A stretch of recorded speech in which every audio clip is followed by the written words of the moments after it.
No matter what life you lead, the virgin is a lovely number. Cheeks as fragile as cigarette paper, arms and legs made of Limoges, lips like Vindu Rhone. Rolling her china blue doll eyes open and shut, open and shut, open and shut, open, to say, "Good day, Mama," and shut for the thrust of the unicorn. She lay unsoiled, she lay as white as a bonefish. Today I will be performing Snow White and the Seven Dwarfs by Sexton. My name is Lissa Zappardino Johnson. This is with my oral communications class at Cal Baptist University. I actually came across this piece during our assignment on poets.org, and I was immediately brought back 4 years earlier to Mount San Jacinto College, where I had taken an English class on fairy tales, and it was an amazing class. Professor Larry Buckley was my professor. He's an expert in fairy tales, and I did come across this piece at that point, but at the time I absolutely hated it. I disliked the author. Everything about her was a turn off to me. I actually own her book. It's called Transformations, God bless her, and her work and her photo, it just seemed dark and negative and depressing, and I tend to prefer happy things, victorious pieces, overcomer, underdog makes good. But as I read it again, somehow it just struck me as interesting, and it really appealed to me somehow. I'm not sure how.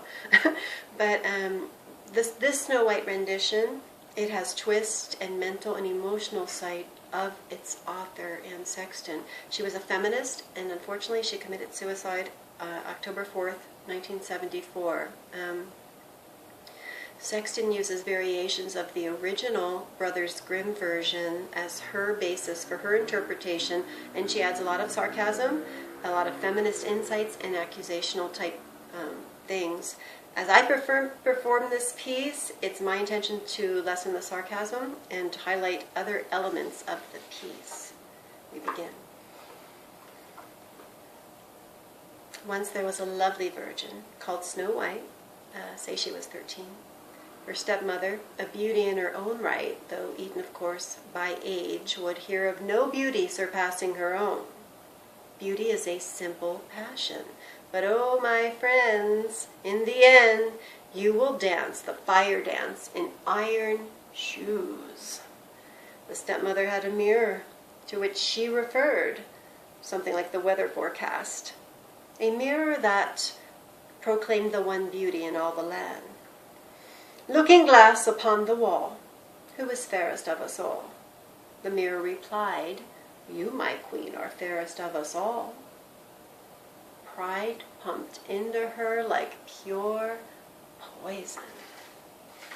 Suddenly one day the mirror changed its tune. Queen, you are full fair, 'tis true, but now Snow White is fairer than you. Until that moment, Snow White had been no more important than a dust mouse under the bed. But now the queen saw brown spots on her hands and 4 whiskers over her lip, and she condemned Snow White to be chopped to death. Bring me her heart. I will salt it, and I will eat it. Well, the hunter, however, let his prisoner go. Thank you, Jesus. And he brought a boar's heart back to the castle. The queen chewed it up like a cube steak, lapping her slim white fingers. Ah! Now I am fairest.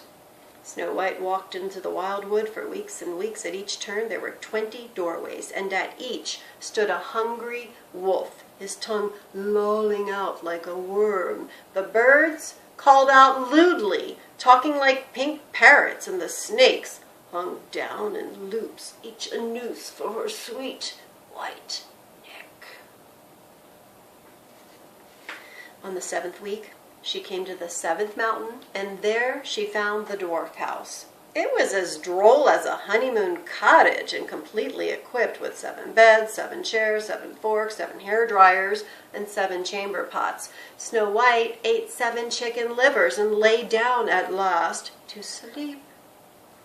The dwarfs, those little hot dogs, walked around Snow White 3 times, the sleeping virgin. They were wise, and they waddled like small czars. "Yes, it's a good omen and will bring us luck." They stood on tiptoes to watch Snow White wake up. She told them about the mirror and the wicked queen, and they asked her to stay and keep house. "Beware of your stepmother. Soon she will know you are here. While we are away in the mines during the day, you must not open the door. Looking glass upon the wall," the mirror told, and so the queen dressed herself in rags and went out like a peddler to trap Snow White. She went across 7 mountains, came to the dwarf house. Snow White opened the door and she bought a bit of lacing. The queen fastened it tightly around her bodice, as tight as an ace bandage, so tight that Snow White swooned. She lay on the floor, a plucked daisy. When the dwarfs came home, they undid the lace and she revived miraculously. She was full of life and soda pop. "Beware of your stepmother. She will try once more. Looking glass upon the wall." Once more the mirror told, and once more the queen dressed in rags, and once more Snow White opened the door. This time she bought a poison comb, a curved 8-inch scorpion, and she put it in her hair and swooned again. The dwarfs returned, took out the comb. She revived miraculously. She opened her eyes as wide as Orphan Annie. "Beware, beware!" But the mirror told. The queen came. Snow White, the dumb bunny, opened the door, and she bit into a poison apple, and she fell down for the final time. When the dwarfs returned, they undid her bodice. They looked for a comb, but it did no good.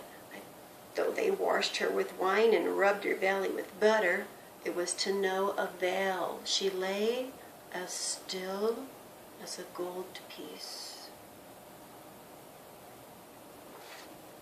The 7 dwarfs could not bring themselves to bury her in the black, dark ground. They made a glass coffin. They set it upon the 7th mountain. All who passed by could peek in upon her beauty. A prince came one June day, and he would not budge. He stayed so long his hair turned green, and still he would not leave.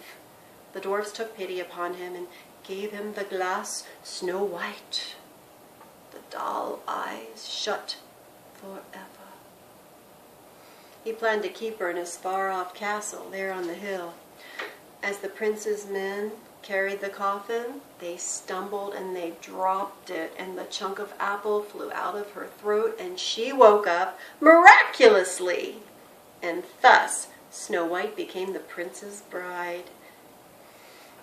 The wicked queen was invited to the wedding feast, and when she arrived, there were red-hot iron shoes in the manner of red-hot roller skates just waiting for her, clamped upon her feet. First your toes will smoke, and then your heels will turn black, and you will fry upward like a frog. Ribbit, ribbit. And so she danced until she was dead, a subterranean figure, her tongue flicking in and out like a gas jet. Meanwhile, Snow White held court, rolling her china blue doll eyes open and shut, and sometimes referring to her mirror as women do. Thank you for watching Snow White and the 7 Dwarfs by Sexton. I hope you enjoyed it, and if you didn't, haha, there will be red hot iron shoes waiting for you too.